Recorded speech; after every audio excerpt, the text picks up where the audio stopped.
కుమారా.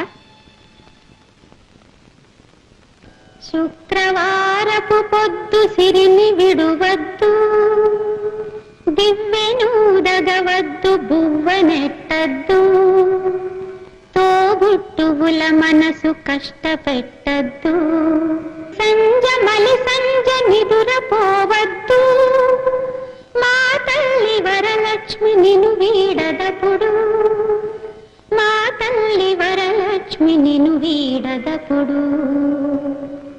ఇల్లాలు కంట తడి పెట్టని ఇంట, కల్లలాడని ఇంట, గోమాత వెంట, ముంగిళ్ళ ముగ్గుల్లో, పసుపు గడపల్లో, పూలల్లో పాలల్లో, పూలల్లో పాలల్లో, ధాన్య రాసుల్లో, మా తల్లి మహాలక్ష్మి స్థిరముగా నుండు, మా తల్లి మహాలక్ష్మి స్థిరముగా నుండు.